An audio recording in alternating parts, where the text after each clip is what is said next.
morning, everyone. I'm Yahya Al-Nagi Abdelaziz. I'm a filmmaker and lecturer at the Academy of Arts in Egypt. I'm also a visiting scholar at the American University School of Communication. Thank you for Dr. Gwen Hu for the organizing team and all the attendees. Today we will be focusing on the shared language, the image. So specifically the cinematic image, and ask how AI tools can widen creative visions without undermining the human fingerprint that defines our work.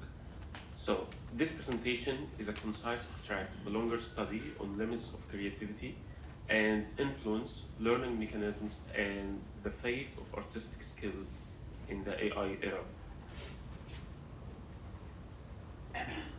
Okay, so for transparency and consistent with the premise of using AI positively and fairly, AI tools in this work were used only as stated here.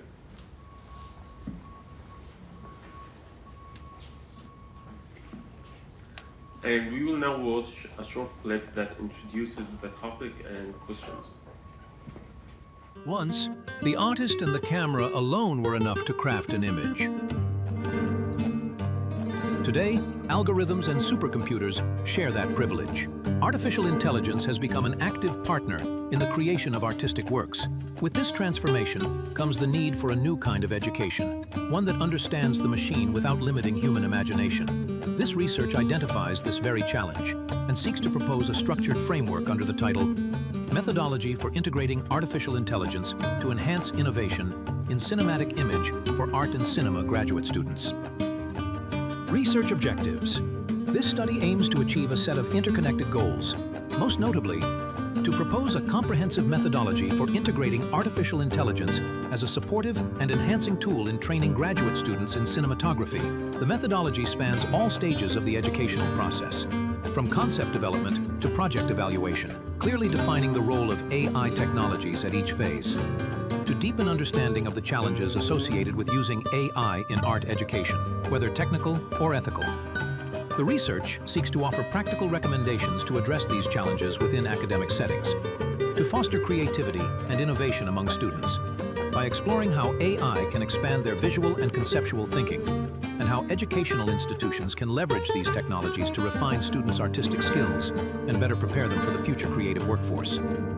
The study argues that a thoughtful, well-directed use of AI can amplify creative potential rather than hinder individual artistic expression.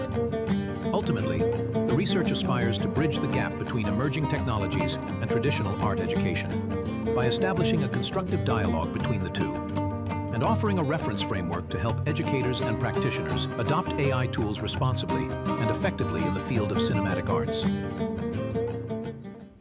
Okay, so that's why I hope the video elaborated more about what we wanted to deliver in this research. Okay, so the first axis in our research is to elaborate about the AI in the field of the arts and image making and why the artist should learn it. So, why that cinematic image? Cinematography tightly combines artistic and technical domains, and AI's impact therefore appeared early. Initially, AI accelerated already existed and known tasks such as denoising, masking, upscaling, and rotoscoping, making workflows faster and more efficient. It then reached pre-production, generating storyboards, mood boards, and visual references. These are useful but still immature and hard to control, so if used uncritically, they can push towards preset styles and repeated artistic patterns. So why should the graduate students learn these tools? For two reasons. The first one is graduate students are often practicing or near professional.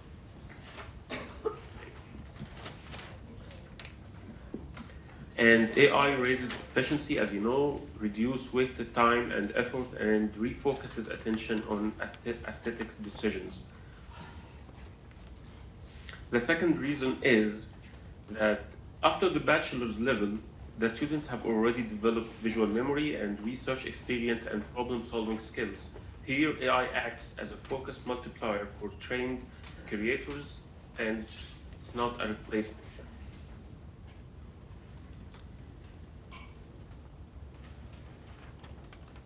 Okay, our second axis is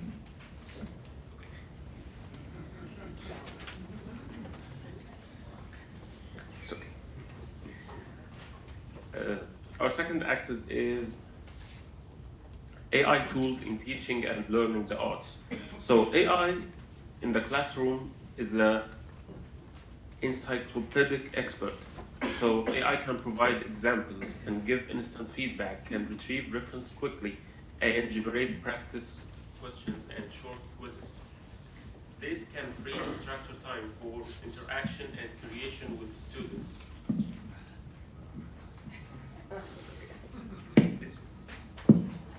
Okay. Okay.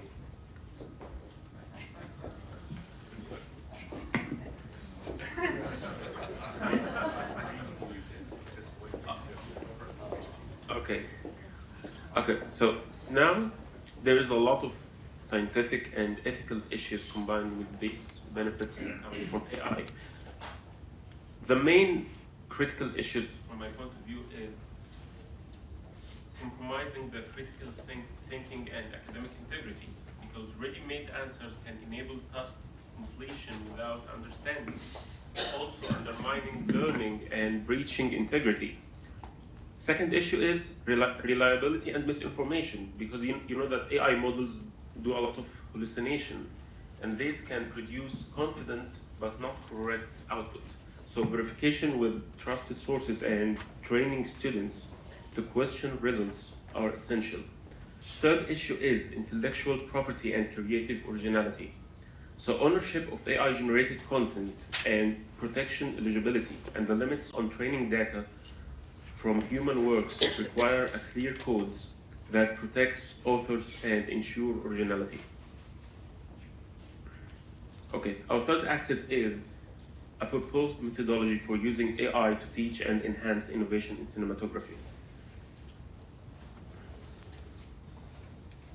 Okay, this methodology is made in compliance with main principles, the one that we mentioned earlier, by AI only supports ideas.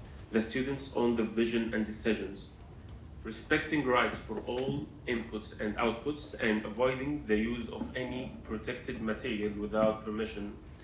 Also limiting AI to assistive tasks, while core steps remain the student's direct responsibility, and also documenting when and how AI is used to ensure fair evaluation and clear educational impact.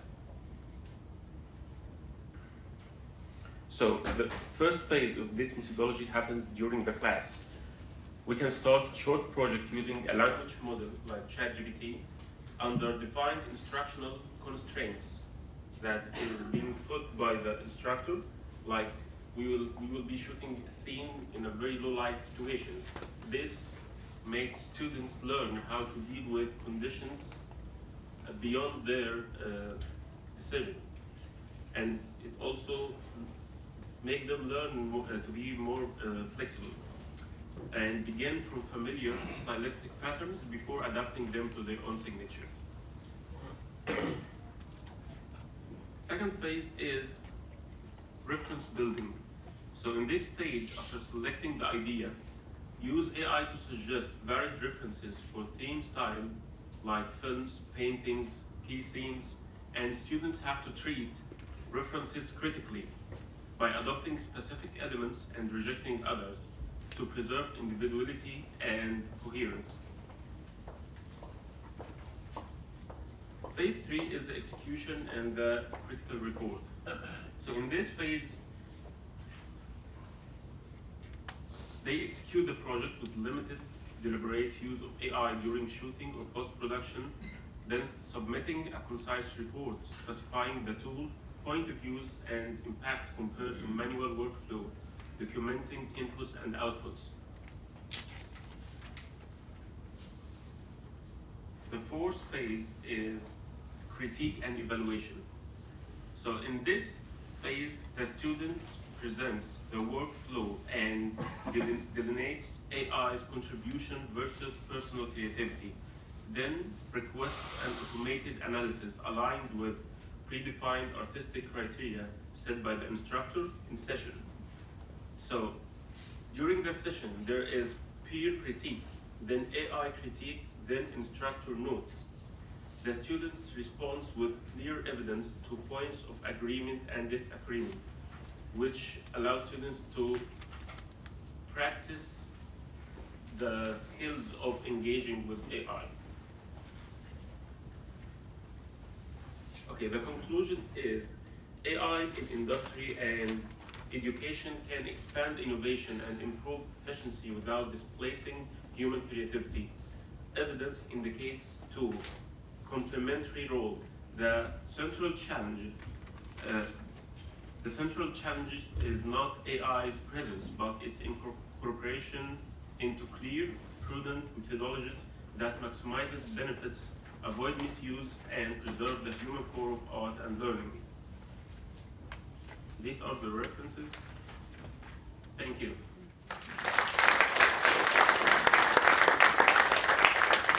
One or two questions. Sorry about that. Who and how made that video? Did you or did AI make it? The video I made it manually, but the voice was AI generated. The voiceover. Thank you. Great study. Thank you. When you select the tools for these various limited roles, how do you address concerns about data training to begin with, especially if the tool isn't explicit about their source? So, would you mind elaborating more? Sure. So for example, could you name a tool that you use for shot composition, or if any at all? Actually, there's a lot of tools that could be used in this context, but in the context of education, we go for the free tools that are available for everyone, like ChatGPT. So it can make, with image generating models, storyboards, and etc. Mm-hmm. But which tools would be producing any imagery, if at all, for the final output? I think the Gemini Studio is more relevant for filmmaking these days. Mm-hmm. And do your students discuss how Gemini Studio was trained and which materials were used for the training of the model?